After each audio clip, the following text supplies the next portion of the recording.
எல்லாருக்கும் வணக்கம். இன்றைக்கி நம்ம ஒரு சூப்பரான ரெசிபி பார்க்க போகிறோம். எல்லோரும் ஆடி மாதம் வெள்ளிக்கிழமை பொங்கல் வச்சு மாவிளக்கு போடுவாங்க. அப்படி போடுற மாவிளக்கை எல்லாராலையும் முழுசாக சாப்பிட முடியாது. அதனால் அதை எப்படி நம்ம சூப்பராக நம்ம ஒரு ரெசிபி செய்ய போகிறோன்றதை தான் பார்க்க போகிறோம். வீடியோக்குள்ளே போகலாம் வாங்க. இது மேலே இருக்கிற அந்த குங்குமம் மஞ்சள் அதெல்லாம் எடுத்துடலாம், அதெல்லாம் வேண்டாம். இதான் திரியெல்லாம் எடுத்துடலாம். சுத்தமான நெய்யில் தான் ஏற்றிருக்கோம் நம்ம. இதை நம்ம நல்லா புட்டு கைகள் அளவே புட்டு எடுக்கலாம். இதை நம்ம கைகள் அளவே உதுத்துற முடியும். முடிஞ்ச அளவுக்கு கைகளாலேயே உதுத்துக்கலாம். அப்படி வேண்டாம், கைகளால் உதுக்கிறதுக்கு சிரமமாக இருக்கும் அப்படின்னு நாம் நினச்சோன்னா அதுக்கு நாம் ஒரு மிக்ஸி ஜார் எடுத்துக்கலாம்.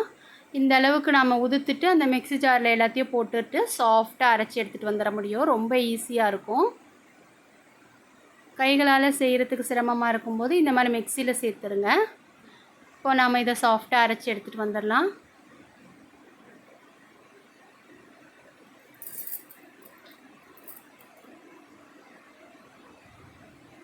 இங்கே பாருங்கள் எவ்வளோ சூப்பராக சாஃப்டாக அரைச்சி எடுத்துகிட்டு வந்துட்டோம் பாருங்கள். ஆல்ரெடி இதில் வெல்லம், நெய், ஏலக்காய் எல்லாமே நம்ம போட்டு தான் நம்ம மாவிளக்கு செஞ்சுருப்போம். இப்போ இது அப்படியே இருக்கட்டும். பாருங்கள், பார்க்கவே எவ்வளோ நல்லா பளபளன்னு உதுத்து இருந்திருக்கு.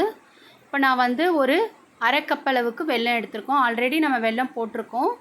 அரை கப்பு வெல்லத்துக்கு ஒரு அரை கப் அளவுக்கு தண்ணி சேர்த்துக்கோங்க. வெள்ளத்தில் கல் மண் இருக்கும், அதனால் அதை வடிச்சிடலாம் கொதித்த உடனே.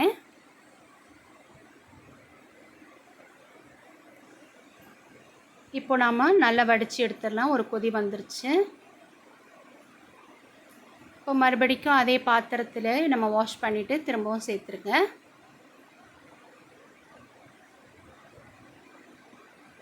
இப்போ இந்த தண்ணி நல்லா கொதிக்கட்டும்.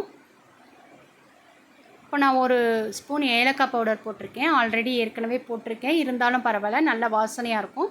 திரும்பவும் சேர்த்துடலாம். ஒரு ஸ்பூன் எள்ளு நல்லா வறுத்துட்டு சேர்த்துருக்கேன். வெள்ளை எள்ளு சேர்த்துருக்கேன். உங்களுக்கு கருப்பு எள்ளு பிடிக்கும்னா அதையும் சேர்த்துக்கலாம்.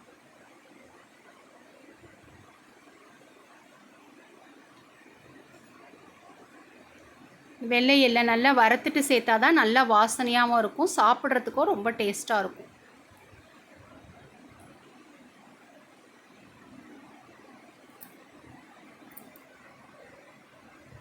நல்லா பொரிஞ்சு வருது பாருங்கள், அது வரைக்கும் வறுக்கணும்.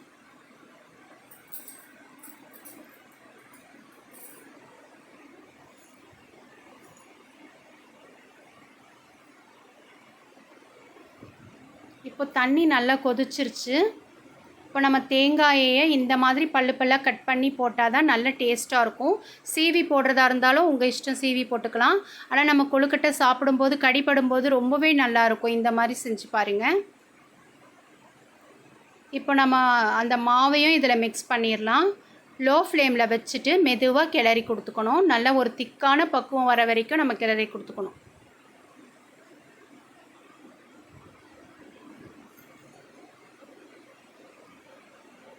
பாருங்கள், நல்ல ஒரு திக்கான பக்குவம் வரணும். அது வரைக்கும் நம்ம கொஞ்சம் கைவிடாமல் கிளறிக்கணும். அப்போ தான் நமக்கு கொழுக்கட்டைகள் பிடிக்கிறதுக்கு வாட்டமாக இருக்கும். இப்போ பாருங்கள், கையில் ஒட்டாமல் இருக்குது. அந்த அளவுக்கு நம்ம ஒரு 2 நிமிஷம் நல்லா மிக்ஸ் பண்ணி கொடுத்தா போதும். இது நல்லா ஒரு 10 நிமிஷம் ஃபேன் காற்றுல ஆற வச்சுருங்க. இப்போ நல்லா ஆறிடுச்சு பாருங்கள். இதை வேறு பாத்திரத்துக்கு மாற்றிடுவோம் நம்ம. பாருங்கள், நல்லா ஆறிடுச்சு, நல்லா பிடிக்கவும் வருது.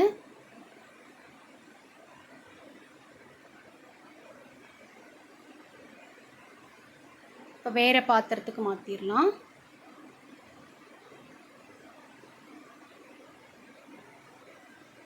இப்போ கையில் லைட்டாக நெய் தடவிக்கோங்க. நெய் தடவிட்டு கொழுக்கட்டையோ உங்களுக்கு பிடிச்சமான வடிவத்தில் நம்ம பிடிச்சி எடுத்துக்கலாம். நான் கொஞ்சம் டிஃப்ரெண்ட்டாக இருக்கட்டும்னு அதிகமாக நீளமான வடிவத்தில் பிடிச்சிக்கிறேன்.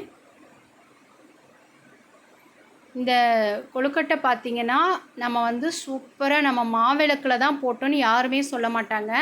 நம்ம ஊற வச்சு அரைச்சி ஆவி கட்டி அது நிறைய மெத்தட்லாம் செஞ்சு அது மாதிரி பிடிச்ச கொழுக்கட்டைன்னு தான் சொல்லுவாங்க. அந்த அளவுக்கு சூப்பரான டேஸ்ட்டு.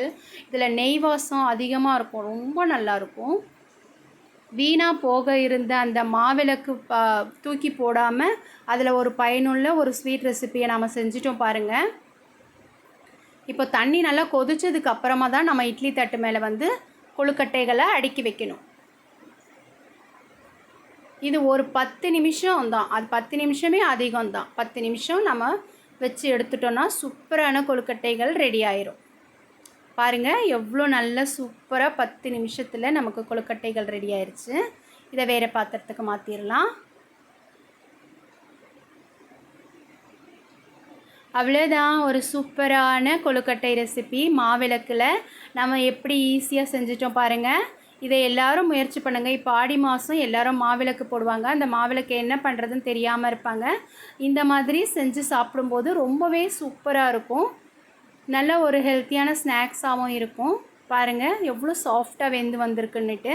நான் சொல்லி கொடுத்த மெத்தடில் அப்படியே செஞ்சு பாருங்கள், ரொம்ப நல்லாயிருக்கும். எல்லோரும் விரும்பி சாப்பிடுவாங்க. விஜி கிரியேஷனை லைக் பண்ணுங்கள், ஷேர் பண்ணுங்கள், சப்ஸ்கிரைப் பண்ணுங்கள். தேங்க்யூ.